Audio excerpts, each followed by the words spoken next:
皆さん、こんにちは。グレイスカウンセリング心理カウンセラーの金尾美穂です。いかがお過ごしでしたか？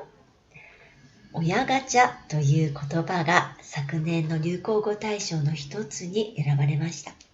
賛否両論あるこの言葉ですが、子供は親を選ぶことができないという意味では真実を表しているかもしれないですね。確かに私たちはどんな親のもとで育つかを選ぶことはできません。愛情をたっぷりに育つのか、傷つきながら育つのかを選ぶことはできないんです。場合によっては親に深刻なトラウマを背負わされることもあります。これは確かに不公平なことと言えるかもしれません。多くの場合、私たちは深く傷ついた人は普通に育った人よりも不幸な人生を送るに違いないと考えます。でも日々実際にカウンセリングをしているとそうでもないなって感じるんです。私たちの心の傷の大きさと幸せな人生を歩めるかどうかは必ずしも比例しないということなんです。どういうことでしょうか？確かに大きな傷の方が小さな心の傷よりも癒しのためにたくさんのステップを必要とします。でも小さな傷だったら簡単に癒されて幸せになれるのかというとそうでもないんです。では何が違いを作っているんでしょう？機能不全の家庭でアダルトチルドレンとして育ったために自己肯定感が持てないとか人間関係がうまくいかないなどの悩みを持つとき、どうしてこうなっちゃったのかなと私たちは原因を探し始めます。本を読んだりセミナーに参加して知識が増えるにつれてほとんどの場合親の育て方に問題があったという結論にたどり着くんです。これはある意味必要なステップかもしれません。幼い頃自分に何があったのかということを客観的に知って、それは自分のせいではなかったんだと理解する必要があるからです。家庭の中に問題があると、子供はそれを何とか解決しようとどの子も努力するんです。ある子は親の聞き役になることで、ある子は親を助けることで、ある子は自分がスケープゴートになることで家庭の問題を解決しようとします。でも子供がいくら頑張ったところで問題は解決しません。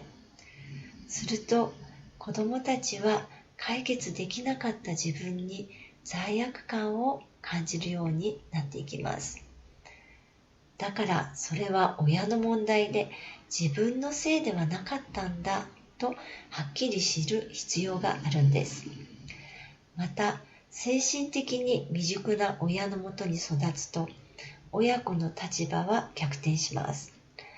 未熟な親は自分の感情をコントロールできずに怒りやイライラを子供に垂れ流すだけでは足らず、お前が悪いから俺は怒ってるんだとその責任すら子供に押し付けます。子供はそれに対しても罪悪感を感じます。だから親の怒りは親の責任で自分のせいではなかったんだと知識として知る必要があるんです。でもやがてこの知識が私たちを苦しめます。親がひどかったために自分がこんなにも傷ついて人生がめちゃくちゃになってしまったと分かれば、誰でもそんな親に怒りが湧いてきます。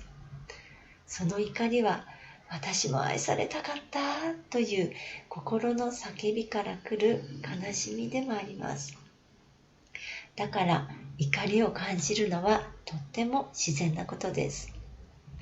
すべての子供は無条件に愛される権利があると私は信じています。だから愛情をたっぷり注がれて育つことのできなかったことを怒って悲しむのは当然のことなんです。でもその怒りはやがて手放さなくてはなりません。幸せな人生を送れるかどうかは傷の大きさではなくて、この手放す決心ができるかどうかにかかっているからです。過去の怒りをずっと手放さずに生きるということは、燃え盛る炎を胸に抱えながら生きていくようなものです。炎を手放さない限り、その炎はあなたの人生を焼き尽くすことになってしまいます。過去に戻ってもう一度子供時代をやり直せる人は誰もいないですよね。どんなに辛くても悔しくても過去を変えることはできません。でも私たちは未来を変えることはできるんです。あなたの苦しむ姿はこんなにひどい親に育てられたという証明になります。あなたの人生が問題だらけで悲惨であればあるほど、いかにひどい親だったかということを証明できるんです。もし自分が簡単に癒されて幸せになれば、親はそこまでひどくなかったという証拠になります。このことが怒りを手放すことをとても難しくさせます。怒りを手放すという作業は言葉で言うほど簡単なものではありません。命がけで取り組んでやっとの思いでできることです。でも自分の人生を通して親に復讐することを諦めて、それよりも自分が幸せに生きていくことを優先すると決心すれば、たとえ受けた傷がどんなに大きくても幸せな人生を歩むことはできるんです。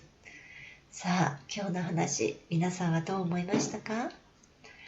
悩みはあなたとあなたの家族がもっともっと幸せになるための贈り物。大丈夫。あなたにもできます。では、また。